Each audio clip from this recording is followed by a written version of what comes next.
Bonjour tout le monde, bienvenue dans la rubrique de G pour une troisième vidéo consacrée à mes sorties vélo. Au moment où je suis en train de travailler sur cette vidéo, les deux premières n'ont toujours pas été publiées sur YouTube. Donc si vous aviez des questions, des suggestions à propos des deux premières vidéos, eh bien je ne peux pas y répondre et je ne peux pas apporter de changement dans cette troisième puisque je ne sais tout simplement pas quelles sont vos réactions à propos de ces deux premières vidéos. Ça se trouve, vous trouvez ça complètement nul, vous êtes 50 à m'insulter régulièrement dans les commentaires, ou peut-être il s'est passé un truc extraordinaire et vous adhérez totalement à ce projet. Ah, je préférerais la deuxième option.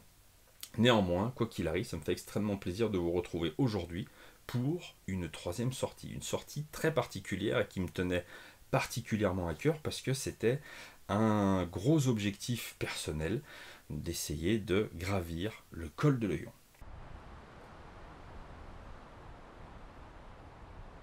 Le col de l'Oyon, pour ceux qui ne connaîtraient pas, c'est dans le massif du Pilat. Saint-Étienne est au bord du massif du Pilat, et donc ça nous offre un terrain de jeu absolument exceptionnel. Et pour les amateurs de vélo, il y a un col qui est le plus dur en fait du coin, c'est vraiment le col de l'Oyon. Si je vous dis pas de bêtises, on est grosso modo sur 20 km d'ascension avec une pente moyenne à 5,4% lorsqu'on part de Chavanais. Je n'ai jamais monté de très très grands cols, jamais. J'ai jamais été faire de vélo dans les Alpes ni dans les Pyrénées. Je ne vous cache absolument pas que c'est un rêve que j'ai. J'adorerais pouvoir valider le fait un jour de monter vraiment un vrai grand col du Tour de France. C'est vraiment un truc qui me plairait énormément, mais avant d'envisager de ce type d'objectif, alors déjà il va falloir s'entraîner encore plus que ce que je fais maintenant, continuer à perdre du poids bien évidemment, parce que ça, chaque kilo en trop sur le vélo est une véritable torture pour les jambes et pour le moral, et puis surtout c'est important d'essayer de se confronter au plus gros col que j'ai à ma disposition, en fait pas trop loin de chez moi, et c'est ce col de l'Oyon. Vous savez, ou peut-être que vous ne le savez pas, je vais vous le dire, mais les cols sont généralement classés en différentes catégories. J'ai essayé de voir et de comprendre dans quelle catégorie pouvait être le col de l'Oyon. Et au final, je me rends compte que c'est un petit peu, il y a certains types de calculs qui existent, et au final, c'est un petit peu à l'appréciation des organisateurs en fait de la course. Voilà. Si jamais le col de l'Oyon était affiché au Tour de France, il y a déjà eu 4 passages du col de l'Oyon au Tour de France, mais le dernier remonte à 95 si je ne vous dis pas de bêtises. En règle générale, il est classé en première catégorie, et c'est un truc que je n'ai jamais monté. Et c'est un col qui est vraiment difficile et connu en fait dans la région, et beaucoup de cyclistes chevronnés disent que avant d'aller se confronter à des cols pyrénéens ou alpestres, voilà, c'est quand même relativement intéressant d'essayer de se taper plusieurs fois le col de l'Oyon et de le monter toujours plus facilement. Et donc pour moi, c'est vraiment la première fois. Donc je me fais déposer à Chavanais, un petit village qui est au pied du Rhône, à peu près à 50 km de Saint-Étienne. Et il y a plusieurs moyens évidemment de monter le col de l'Oyon. Généralement un col, il y a plusieurs accès, mais c'est cette partie-là, c'est le col de l'Oyon par Chavanais qui est le plus long et le plus difficile. Et donc c'est celui-là que je vais essayer. Et ça va directement monter pendant un sacré moment. On va passer par un village qui s'appelle Pélussin, une ville plutôt, vous allez vous en rendre compte, et on va continuer à monter pour finalement arriver au sommet du col de l'Oyon au bout de 18 ou 19 km d'ascension. Voilà, si je ne vous dis pas de bêtises. Simplement derrière, une fois que j'aurai franchi ce col, mon périple ne sera pas terminé, puisqu'il va falloir quand même que je réussisse à rentrer chez moi. Donc ça va continuer à descendre un tout petit peu, et une fois que j'aurai bien descendu, il va falloir remonter jusqu'au sommet du col de la Croix de Chaubouret, le col que vous avez pu me voir monter dans la deuxième vidéo, et ensuite on va gentiment redescendre comme d'habitude du côté de Saint-Étienne. Donc évidemment à un moment donné, si on veut redescendre, il va falloir quand même monter tout ça avant. La partie vraiment intéressante, c'est vraiment ça, c'est ce col de l'Oyon qui est classé sur Strava en hors catégorie. Mais vraiment, je ne comprends toujours pas en fait ces classements. Tout ce que je peux vous dire, c'est que c'est pas évident. Je pars à l'instant de Chavanais, donc c'est ici que commence la montée du col de l'Oyon par Chavanais. Je vous cache pas que pour venir, les paysages étaient magnifiques, mais ça faisait quand même un petit peu peur. Et sommet 18 km. On n'est pas arrivé les filles, on n'est pas arrivé. Donc là l'idée, c'est de laisser passer les voitures. L'idée, déjà, bon, je pense qu'on n'aura pas une meilleure journée pour faire ça. Il va pas faire trop chaud, il va faire chaud mais pas trop chaud. Il va faire beau. Donc normalement il n'y aura pas de soucis. Je suis dans une bonne forme, j'ai bien roulé avant. Donc du coup ça va. Mais je vous cache pas que quand on est en bas et qu'on voit où c'est qu'on doit monter, gros coup de pression en ce qui me concerne. Mais bon, c'est pas grave. On va y aller doucement, évidemment, tout doucement, pépère. Et puis on va essayer de monter là-haut, en sachant qu'une fois en haut, ce sera pas terminé. Mais bon, allez. Courage, c'est parti, belle balade en perspective. Donc là, je suis parti depuis 2,6 km. Et c'est censé être la partie facile. D'accord. Et bah écoute, on n'est pas dans la merde. Hein. Déjà, c'est énervé hein, pour commencer. Hein. Putain. Là pour l'instant, au niveau du décor,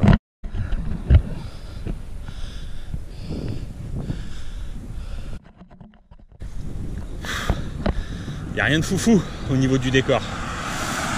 Mais parce qu'on est en bas, et plus on va monter, plus j'ai dans l'idée que ça va commencer à devenir vraiment magnifique. Et c'est pas pour tout de suite.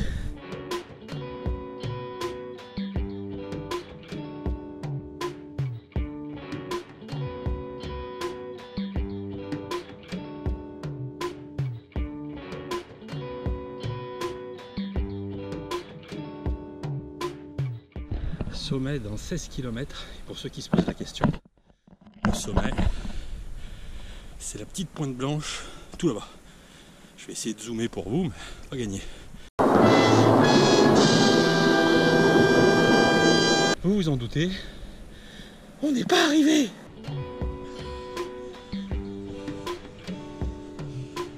Petit village, ville-village, je ne saurais pas vous dire. Ça a l'air un peu grand pour un village, mais un peu petit pour une ville. Et je vais essayer de faire une petite pause goûter pour recharger un peu les batteries et avoir du stock dans le bidou. Voilà. Mais ça monte hein, aussi là-dedans. Hein. De toute façon, tu t'en doutes, rien que le nom. Pélussin. C'est un nom qui monte, ça, Pélussin. Ça sent pas le plat. Ça sent les dénivelés. Écoute, je présume qu'ils sont connus pour les pommes ici. Parce que je viens de voir une pomme de 8 tonnes. Une badoie, un sandwich à la rosette et c'est reparti mon kiki. Et nous sortons de Pélussin. Voilà. Et donc là à partir de maintenant c'est parti. C'est pas du tout petit, hein. C'est pas du tout un village, hein, Pélussin. Désolé les Pélussinois, si c'est comme ça qu'on dit. Je pensais vraiment que c'était beaucoup plus petit que ça. Et vu le temps que j'ai mis à traverser Pélussin, c'est grand. Et en même temps je suis lent. Mais bon.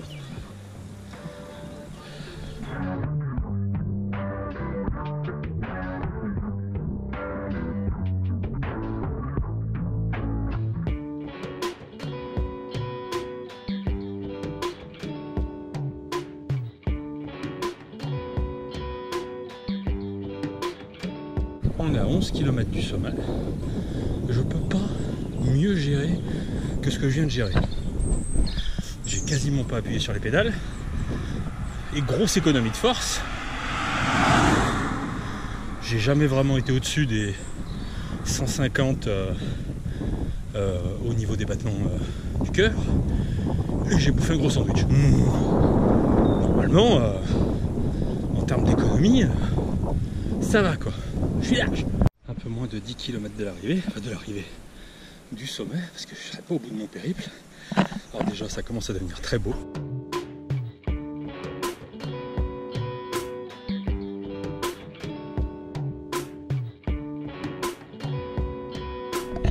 Et ça commence à devenir très dur. C'est ce qui était prévu. Et c'est pour ça que je m'économisais. Parce que je sais qu'à partir de maintenant, ça va être très dur pendant très longtemps. Donc ça sert à rien de partir comme un taré. Il faut s'économiser et arriver au bout sans bruire. Bonjour. Ils sont gentils les cyclistes dans le coin. On se dit bonjour, on s'encourage. Ah, c'est sûr que quand tu regardes ma vitesse moyenne, mon pote, c'est pour moi qui vais battre des records aujourd'hui.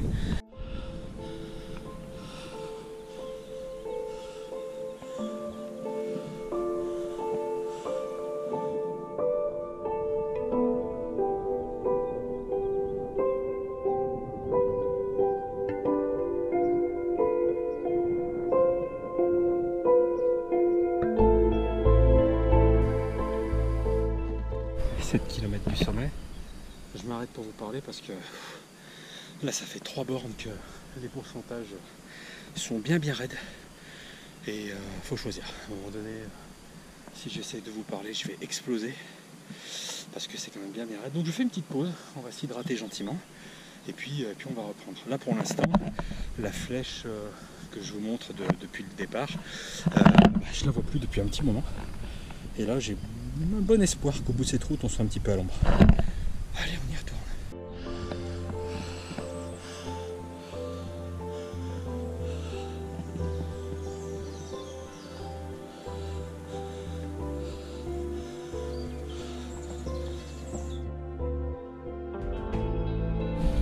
Tranquille. Sommet 5 km. Et là déjà, j'ai pas grand chose à vous montrer parce qu'on est vraiment encore au milieu des bois. Là normalement, on doit être à 6,5 sur le prochain kilomètre, ce qui est normalement relativement pas cool, hein, mais mieux que les 4 km que je viens de me bouffer. Et normalement, voilà, là, ce kilomètre, on va dire qu'il est facile à 6,5, mais enfin c'est pas facile. Après ça va être de nouveau bien casse-couille et à partir de 3 km du sommet, là, on va avoir un kilomètre à 8,2 de moyenne. Et c'est pas ma vitesse, hein, 8,2, non, on est beaucoup plus bas. Et c'est infâme. Ça sortait du fond du cœur, sans déconner, c'est infâme, c'est hyper dur. C'est sans déconner. Putain la vache, 5 km. Et j'imagine encore tout ce qui me reste derrière. Allez, on y retourne. 3 km du sommet. Et donc le kilomètre qui arrive est le plus dur. Avec 8,5% de moyenne. J'ai pas souvenir d'avoir eu à grimper un kilomètre aussi difficile que celui qui arrive devant moi. Je vois pas, surtout après tout ce qu'on vient déjà de se taper.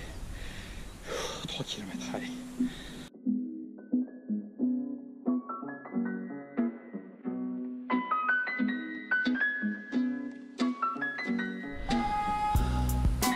Sommet dans 1,5 km. On revoit le bout.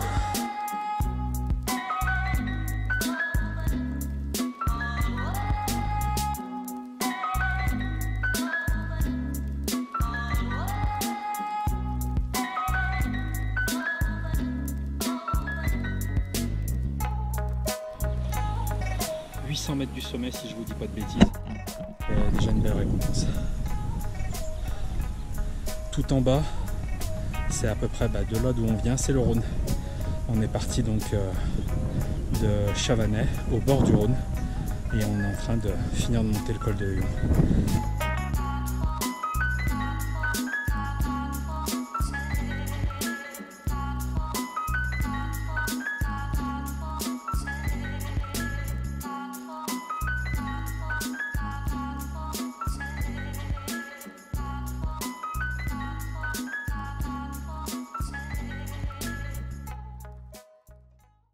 La récompense est magnifique. Le périple n'est pas fini, mais déjà c'est... Putain, je suis content.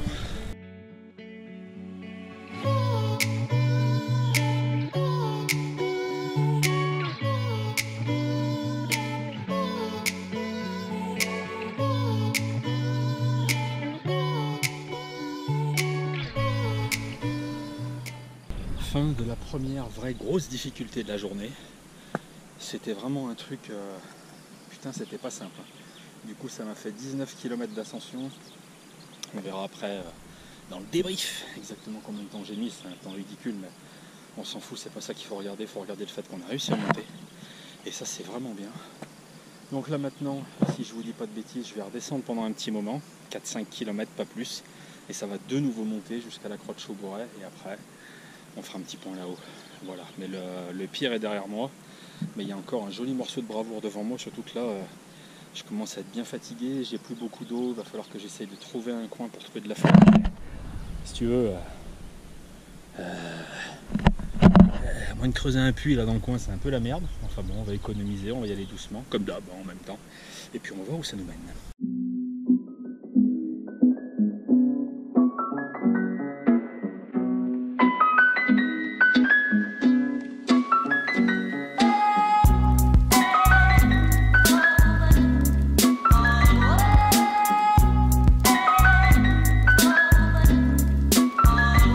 Il doit me rester 3-4 bornes à tout casser. Et j'arrive à la croix de Chaubouret, donc au Bessa, ce qui veut dire que derrière on va pouvoir essayer de chercher un petit troquet pour peut-être boire une petite boisson sucrée, parce que j'avoue que là il doit me rester 2 gorgées dans les gourdes. J'ai bien des barres à bouffer, mais j'ai aucune envie de les bouffer et je sens que j'ai besoin de sucre. Donc on va essayer de rejoindre, hein, de faire la tenaille et de boire quelque chose de bon arrivé là-bas. Si jamais c'est ouvert, parce que ça se trouve avec le bol que j'ai, je l'aurai dans l'os.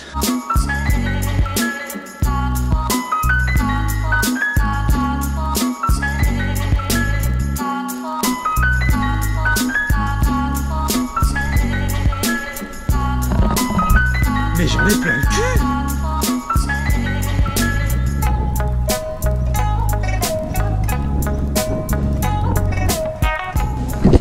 J'ai quasiment plus de batterie. Qui c'est qui a filmé l'intérieur de sa poche pendant plus d'une heure? C'est moi, mais oui. On est à quelques kilomètres de l'arrivée, là c'est que de la descente. Puis un dernier coup de cul et puis je suis arrivé. J'ai pas pu vous filmer le coca qui était absolument délicieux, parce que j'ai croisé un collègue. Donc du coup tu te doutes bien qu'on a papoté. Et ce que je vous propose, c'est qu'on passe maintenant au débrief.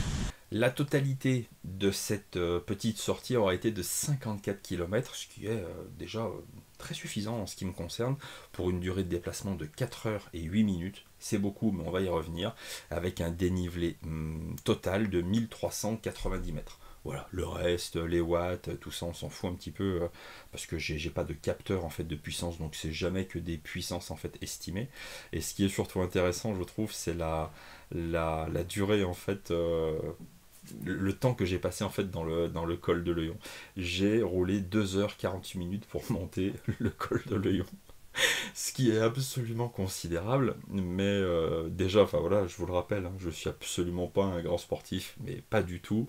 J'essaye vraiment de m'améliorer, et que l'objectif pour moi, en découvrant pour la première fois un col aussi difficile, et ce col en particulier, c'est vraiment d'y aller à l'économie, d'économiser ses forces, et d'essayer d'y aller tout doucement, pour garder suffisamment de pêche et de forme, déjà pour arriver déjà au sommet du col de l'Euillon, et puis au final tout simplement pour rentrer chez moi, parce qu'il ne s'agit pas de monter le col de l'Euillon à toute vitesse pour finalement tourner de l'œil 2 km plus loin et finir dans le fossé parce qu'on n'a plus d'énergie. Non, voilà, on est sur quelque chose qui est de l'ordre de la balade, qui est entre guillemets un petit peu réfléchi, et que j'ai passé 2h48 sur le vélo. En toute honnêteté, c'est pas grave, et en toute honnêteté, je ne vois pas comment j'aurais pu faire autrement. Mais je suis surtout très très heureux en fait d'avoir pu le monter. Ce qu'il faut quand même reconnaître, c'est que pour moi, voilà, les grands cols du Tour de France, moi, me font rêver. Je ne vous cache pas que j'ai un rêve. J'adorerais pouvoir un jour gravir le Ventoux.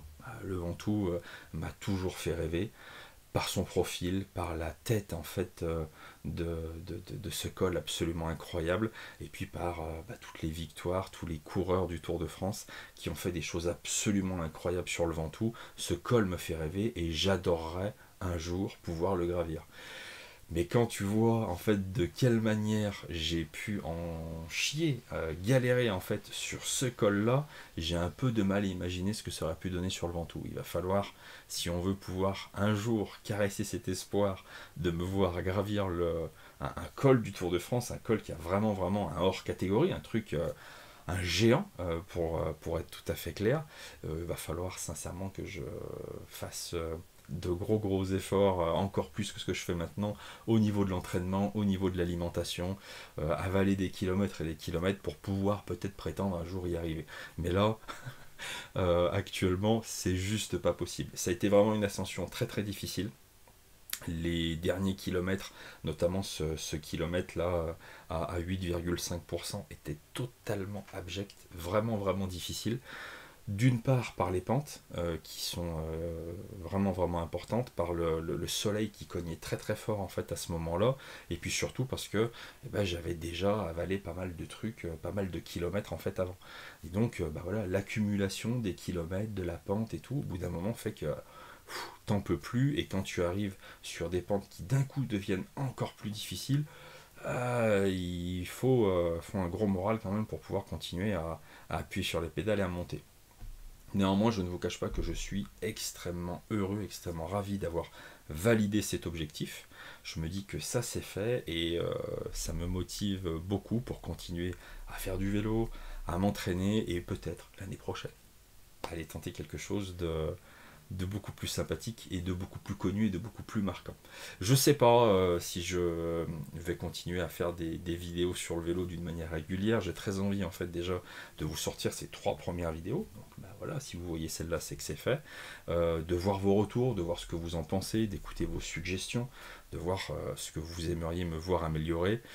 En termes de matériel, je pense pas que je vais pouvoir vraiment investir dans des caméras qui soient meilleures, pour des prises de son meilleures. Ça me paraît un petit peu compliqué, je ne vous le cache pas. Mais voilà, je suis quand même très curieux de pouvoir échanger avec vous autour de ces 3 sorties, et voir quel accueil vous réservez à ces vidéos, qui sortent complètement du cadre traditionnel de cette chaîne. Mais voilà, le cadre traditionnel de cette chaîne, c'est de ne pas avoir de cadre, c'est de faire des choses qui me plaisent, qui me ressemblent. Et je me dis que si ça me plaît, si j'essaye de le faire sérieusement, mais sans se prendre au sérieux, je me dis qu'il y a de grandes chances que ça vous plaise. En tout cas, je l'espère. Merci de m'avoir écouté. Je vous invite évidemment à me retrouver sur mes différents réseaux, et également du coup sur Strava, parce que on peut retrouver le gros, il pédale sur Strava. Donc n'hésitez pas à me suivre si ça vous amuse sur Strava, et puis pour qu'on puisse partager nos différentes activités sportives. Et en ce qui me concerne, merci de m'avoir écouté, et à bientôt dans la rubrique de G. Salut.